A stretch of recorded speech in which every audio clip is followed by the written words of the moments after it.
पापा मैं आपको एक सच्चाई दिखाऊंगी, बस आप चुप रहना, लाइन पे रहना।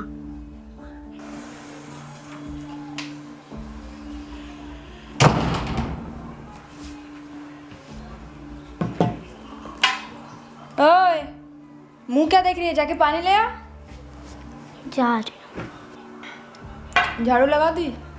नहीं, अभी बस लगा ही रही थी। बोला है ना मैंने, मेरे घर आने से पहले पूरा घर साफ होना चाहिए। क्यों नहीं करती है काम? हाँ, वो मैं स्कूल से आई थी तो वो मेरे हाथ और पैर में दर्द हो रहा था, इसलिए झाड़ू नहीं लगाया। अरे तू काम नहीं करेगी तो कौन करेगा? तेरे रहते हुए भी मैं काम करूँ क्या? तेरा पैर दर्द हो रहा हो, सर दर्द हो रहा हो, मैं क्या करूँ? अब तेरे रहते हुए मुझे काम करना पड़ेगा। मैं सारा काम करूँगी तो तू क्या करेगी? अब सारा काम का तेरी मरी हुई माँ करेगी? मम्मी मैं अभी ये लगा देती हूँ, प्लीज़ आप हाथ छोड़ दो, दर्द हो रहा है। मम्मी ये जो आप कर रहे हो ना मेरे साथ, वो ठीक नहीं कर रही हो आप। मैं पापा को सब सच बता दूंगी जो ये आप कर रही हो। अच्छा, अब तू मेरी शिकायत करेगी अपने बाप से और तेरा बाप मान लेगा? तुझे लगता है ऐसा? तुझे पता है ना, तू ये नाकाम कोशिश पहले भी कर चुकी है। तेरी भलाई इसी में है, 10 मिनट के अंदर मुझे पूरा घर साफ चाहिए, वरना तुझे पता ही है कि मैं क्या करूँगी। भूल जाती है कि तेरा बाप होने से पहले वो मेरा पति है। ठीक है मम्मी, मैं कर देती हूँ।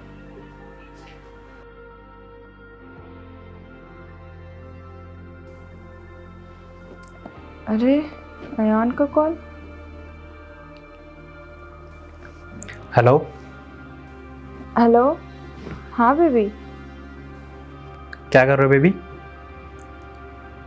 अरे कहाँ यार, अभी तो मैं ऑफिस से आई हूँ, बहुत थक गई हूँ। तुम्हारी बेटी है ना दर्पण, बना दो वो बना दो, उसी के लिए बना रही हूँ। अभी अपने लिए बनाऊंगी थोड़ी देर में कुछ। अच्छा, आप खाना बना रहे हो? दर्पण कहाँ पे है? कहीं नहीं, नीचे गई होगी अपने दोस्तों से खेलने, यहीं हुई होगी। ठीक है, आके मैं बात करता हूँ उससे।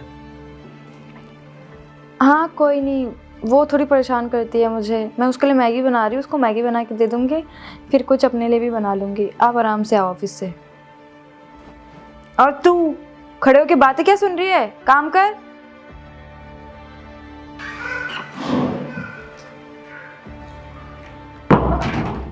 नैना कहाँ पे है? अरे आज तो आप बहुत जल्दी आ गए। हाँ, वो तुमने बोला था ना कि तुम घर पे अकेले काम कर रही हो और दर्पण भी नहीं है, तो मैंने सोचा कि आज ऑफिस से जल्दी जाता हूँ, खाने में हेल्प करा देता हूँ और कुछ अच्छा बना लेंगे। अरे वो नीचे खेलने गई थी ना, जस्ट अभी आई है और मैगी भी खा लिया इसने। मैंने प्लेट वगैरह धो के भी रख दिया। और ये अपने मन से कर रही है, मैंने तो सारा काम कर दिया था, ये खुद ही कर रही है। और इसे तो मैंने बोला था कि बैठ के पढ़ाई कर, पता नहीं ये क्या करने लग गई। अच्छा, इसका मतलब नैना तुम मेरे से झूठ बोलती हो ना? दर्पण ने मेरे से कितनी बार कहा कि मेरे ऑफिस जाने के बाद तुम उसे मारती पीटती हो, लेकिन मैंने ना कभी उस बच्ची के बात पे भरोसा नहीं करा। हमेशा तुम्हारी बात मानी है और तुम पे भरोसा किया मैंने। और तुमने मुझे उसका ये सिला दिया। क्यों नैना, क्यों किया इस बच्ची के साथ इतना जुल्म? बताओ नैना। अयान, ये तुम जो कुछ भी देख रहे हो सब झूठ है। तुम अंदर आओ, सब कुछ बताती हो। और आज ना मैंने किसी के कानों से सुना नहीं है, बल्कि खुद अपने आंखों से देखा है जब तुम दर्पण को मार रही थी। और नैना, तुम कितनी जालिम हो सकती हो? एक छोटी सी बच्ची का तुम बाल पकड़ के मार रही थी। कैसे यकीन करूं तुम पे मैं? अयान, मुझे पता है कि मेरी गलती है। मुझे लगा कि कहीं तुम अपनी बेटी के चक्कर में मुझे भूल ना जाओ, कहीं मेरे से प्यार करना कम ना कर दो। मुझे ऐसा लगता था कि तुम अपनी बेटी से बहुत प्यार करते हो, कहीं अपनी सारी प्रॉपर्टी उसके नाम ना कर दो। अयान, मुझे पता है मेरी गलती है, मैं आज के बाद ऐसा कुछ नहीं करूँगी। प्लीज़ मुझे माफ़ कर दो। और अब से मैं उसे हमेशा अपनी बेटी की तरह ही ट्रीट करूँगी। मैं ना हमेशा सिर्फ तुम्हारी बातें सुनता था, उस बच्ची की बिल्कुल भी नहीं सुनता था। मुझे ऐसा लगता था कि वो बच्ची है, तुमसे नफरत करती होगी, तुम उसकी सौतेली माँ हो, तो मैं उसकी हमेशा बात काटता था, लेकिन यकीन सिर्फ तुम पे करता था। लेकिन नैना, दुख तो मुझे इस बात का हो रहा है कि बेचारी पे हमेशा जुल्म होता रहा है।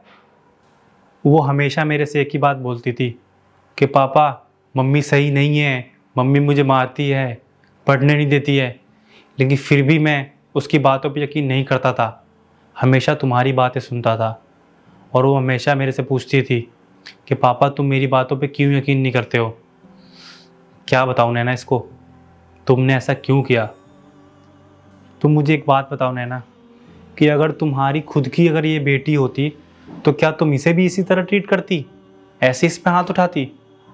तो वो भी तो किसी की बेटी है, क्या तुम उसे अपनी बेटी नहीं मान सकती। क्या हमेशा सौतेला व्यवहार करना सही है ये। एक तो इतनी छोटी सी उम्र में उसकी माँ उसे छोड़ के चली गई, और ऊपर से तुम इतना उसे तकलीफ देती हो। नहीं नैना, इस बार नहीं, इस बार अगर मैं सब कुछ जानने के बाद भी तुम्हारी बात मान ली ना, तो इस बच्ची के साथ बहुत बड़ी नाइंसाफ़ी होगी।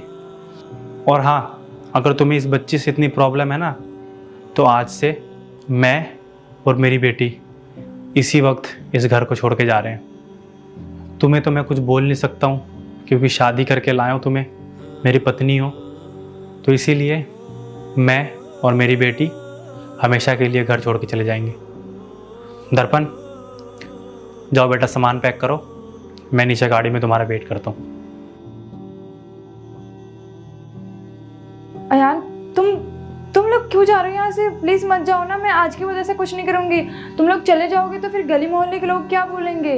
यार क्यों जा रहे हो यार, मुझे माफ कर दो, मैं उसको अपनी बेटी की तरह ही ट्रीट करूँगी। तो तुम इसी घर में रहो। अब मैं प्रॉपर्टी का क्या करूँगी अयान? यार सुनो तो।